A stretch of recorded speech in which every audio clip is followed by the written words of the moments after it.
Imagine waking up one morning and discovering that the life you built for 3 decades has vanished overnight. Your home is no longer yours. Your bank accounts are suddenly inaccessible. Your name has quietly disappeared from official records. For most people, that sounds like a nightmare. But for Sarah Ferguson, the Duchess of York, insiders claim something very close to that reality may have unfolded. For years, she had survived scandals that would have ended almost anyone else's public life. Tabloid headlines, financial troubles, controversial friendships, none of it seemed strong enough to permanently push her out of the spotlight.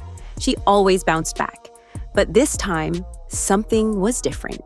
Because when a massive cache of digital documents began circulating among investigators and journalists, the fallout wasn't just another embarrassing headline. It was the beginning of a complete unraveling. And according to insiders, the consequences moved with shocking speed. Well, it's not just Andrew that has had some very serious allegations made against him. Fergie's relationship with Epstein is certainly being scrutinised. What's the latest on the allegations around Fergie? Well, all the time, and we used to feel a bit sorry for Fergie because we thought she was embroiled and brought under the sort of shadow, if you like, of her husband or former husband. What's now emerged is that she's not only borrowed lots of money that she needs to do, but she also at one stage tried to retract from criticising Epstein in public. She said that she received a threatening phone call, which is why she sort of turned around and was sort of deeply apologetic to Jeffrey Epstein because she was worried that she might be sued for defamation. She also sort of turned around and apparently asked him to marry. Within days, the comfortable royal world Sarah Ferguson had known for decades began to collapse piece by piece. For nearly 30 years, the Duchess of York lived within the quiet, protective shadow of Royal Lodge. The sprawling Windsor estate was more than just a residence.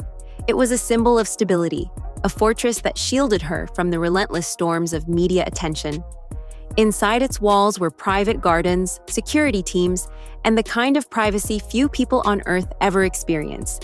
But by early spring of that year, the situation had changed dramatically. Reports began circulating that the protection surrounding her life was slowly being withdrawn. Security arrangements were quietly scaled back. Financial channels that had supported various projects were suddenly under scrutiny. And perhaps most shocking of all, insiders suggested that her continued presence within certain royal spaces was no longer guaranteed. For someone who had spent decades navigating royal life, it was an astonishing shift. The woman who once attended state events and charity galas alongside members of the monarchy now found herself facing a very different reality. But losing access to a royal residence was only the beginning. Because what truly transformed the situation was the growing cloud surrounding newly revealed communications linked to a controversial financier whose name had long haunted royal headlines. Let's move on to some other issues, and there are reports that Princesses Beatrice and Eugenie have been banned from attending Royal Ascot in June, and they won't be allowed to join their family in the royal procession either. This is all due to the Epstein revelations surrounding them. For years, Sarah Ferguson had attempted to distance herself from that chapter of her past. But when investigators began reviewing previously unseen correspondence, questions quickly resurfaced. Messages that had once been dismissed as minor or misunderstood were suddenly being examined with fresh scrutiny. And in the unforgiving world of global media, perception can be just as damaging as proof. Suddenly, brands that once partnered with her began quietly reconsidering their relationships. Charitable initiatives associated with her name faced uncomfortable questions. Even longtime supporters within elite social circles began to distance themselves. In Manhattan and London alike, whispers started circulating. Not about scandal alone, but about risk. One insider reportedly described the situation using a word that quickly spread through social networks and tabloids alike: radioactive. In the rarefied world of billionaires, royalty, and global power players, reputation is everything. And once someone becomes viewed as a potential liability, doors can close faster than they ever opened. Phone calls go unanswered, invitations quietly disappear, and allies who once stood proudly beside you suddenly become cautious observers. Sources close to the situation suggested that Sarah Ferguson found herself navigating exactly that kind of isolation. Instead of permanent residences and predictable routines, she was reportedly moving between temporary locations. One week attending wellness retreats abroad, another staying with longtime acquaintances in private residences. To the outside world, it looked like travel. But insiders described something different, a life suddenly stripped of its usual anchors. Perhaps the most emotionally complicated part of the situation involved the people closest to her. For decades, Sarah Ferguson shared an incredibly close relationship with her daughters, Princess Beatrice and Princess Eugenie. Their bond was famously strong, often described by royal watchers as unbreakable. The three women were known to appear together frequently at events and family gatherings.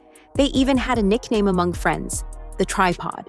But when the controversy surrounding the newly surfaced documents intensified, the royal family's priorities shifted toward damage control.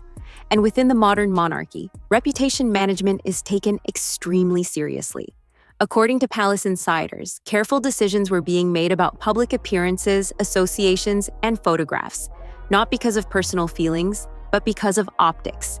In a media environment where a single image can generate global headlines within minutes, every interaction carries risk. For Beatrice and Eugenie, the situation reportedly created an agonizing balancing act: protect their mother or protect their future within the royal institution. It was a dilemma few people could imagine facing. At the same time, tensions inside royal circles were reportedly rising. The next generation of leadership within the monarchy has made it clear that protecting the institution's long-term reputation is a top priority, and that has sometimes meant making difficult decisions about family members whose controversies threaten to overshadow royal duties. Some royal commentators believe this shift represents a new era for the monarchy, a more streamlined, tightly controlled image that leaves far less room for scandal. And according to those observers, the York family has found itself directly in the center of that transformation. Meanwhile, another looming shadow has continued to grow. Prince Andrew's own legal and reputational challenges have remained a constant source of pressure surrounding the entire York household.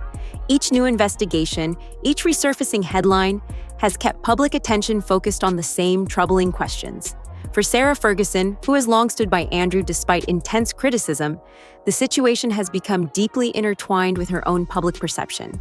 Loyalty can be admirable, but in the brutal arena of global media, it can also become a liability. And many observers believe that loyalty may ultimately be one of the factors that contributed to her current predicament. Today, the once vibrant royal figure known for her infectious energy and resilience finds herself in a far more uncertain position. The life of charity events, book tours, and international appearances has been replaced by something quieter, more cautious, and far more private. Friends say she remains determined to rebuild. Critics say the damage may already be irreversible. But one thing is certain: the story of Sarah Ferguson's rise, fall, and possible reinvention is far from over. Because history has shown that few public figures are as capable of surprising comebacks as the Duchess of York. And that raises the question many royal watchers are now asking. Is this truly the end of Sarah Ferguson's place in the royal narrative? Or is this simply another chapter in a life that has repeatedly defied expectations? As investigators continue examining old records and the royal family moves forward into a new era, the answers may soon become clearer. But until then, one mystery remains. Is Sarah Ferguson a casualty of circumstance and loyalty, or did she knowingly walk too close to a storm that was always destined to explode? Let me know what you think. Because in the world of royal secrets, the truth often hides behind doors the public may never see.